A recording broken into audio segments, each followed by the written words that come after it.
भाई बहन का त्यौहार रक्षाबंधन के मद्देनजर देश भर में इसको लेकर तैयारियों का दौर जारी है। वहीं इंदौर में भी कुछ बच्चे राखी का निर्माण कर रहे हैं, जिसे इस बार स्टॉल लगाकर बेचने के साथ ही ऑनलाइन भी बेचा जाएगा। वहीं इस राखी में विशेष बात यह है कि राखी को बनाने वाले बच्चे आम लोगों की तरह देख नहीं सकते।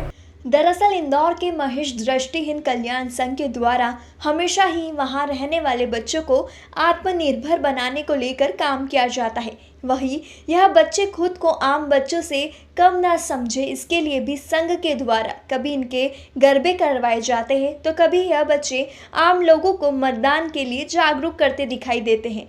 उसी की तर्ज पर आगामी रक्षाबंधन के त्यौहार को देखते हुए बच्चों के द्वारा राखी बनाई जा रही है, जिसमें उनका साथ महेश दृष्टिहीन कल्याण संघ की प्रमुख डॉली जोशी और अन्य टीचर्स के द्वारा दिया जाता है।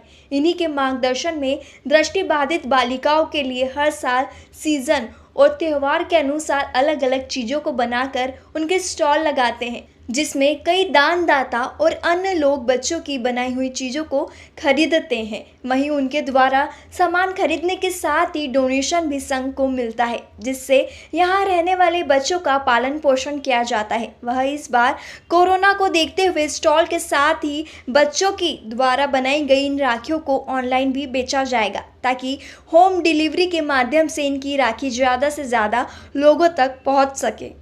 मैं बच्चों को हस्तकला में पूर्ण करती हूँ। जैसे सीजनेबल त्यौहार आते हैं, अपने हाल फिलहाल में राखी आ रही है, 15 अगस्त आ रहा है, तो इस पर अभी राखी की एग्जीबिशंस बच्चियाँ अलग अलग स्कूल्स में लगाती हैं और उनको बहुत अच्छे से सेल परचेस होता है। बच्चों द्वारा बनी हुई राखियों को बहुत अच्छे से लोगों द्वारा पसंद किया जाता है। हमारी संस्था में काफ़ी डोनर्स आते हैं, डोनर द्वारा यहाँ पे राखियाँ देखी जाती बनते हुए, बच्चों का बनाते हुए, तो वो बहुत ही पसंद करते हैं और यहाँ से जितने भी डोनर जुड़े हैं उनको बहुत अच्छे से उसको सेल करते हैं। वेरियस टाइप्स की राखियाँ बनती है, जैसे मोती की, कुंदन की अलग बनती है। तो मोती की सर जो गोले रहते हैं धागे के, हम लोग उसमें बनाते हैं। तो जो क्यूफिक्स होता है चिपकाने वाला, उससे नोक बनाते हैं और फिर उसके बाद हमारी मैम हमें सैंपल बना के बताती हैं कि पहले ये मोती डालना है, उसके बाद ये डालना है। तो उस आधार पे हम लोग याद रख के और फिर बनाते जाते हैं। फिर वो एक माला टाइप बन जाता है, उसके बाद हम लोग काटते हैं राखी के रूप में उसको। तो यहाँ पे क्राफ्ट में तो वेरियस थिंग्स बनती हैं, जैसे कि दिवाली पे कैंडल और दिए कलर किए जाते हैं। उसके अलावा मैगजीन हैंगर, काना झूले झूले, तो उसमें बहुत अंतर होता है राखी में और उनमें। इस बार कितनी वैरायटी की राखी बना रहे हैं आप? इस बार भी बहुत सारी जैसे हर बार बनती है, इस बार थोड़ी अलग है। इस बार जो मतलब जो भाभी के चूड़ी में बांधी जाती है लटकन वाली राखी, हाँ चूड़ा राखी, उस टाइप की भी राखी बन रही है।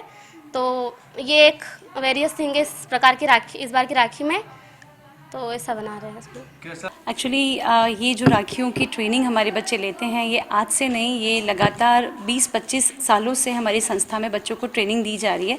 सिवाय राखी के हम लोग इन्हें हैंडीक्राफ्ट में जितने भी आइटम्स होते हैं, कैंडल्स होती हैं, आपके सॉफ्ट टॉयज़ होते हैं, आपके दिया होते हैं, फिर बहुत सारे स्टेच्यूज़ होते हैं, मैक्रम वर्क होता है, सारी ट्रेनिंग्स हमारे बच्चे यहाँ जो हैं क्राफ्ट टीचर उनसे सीखते हैं।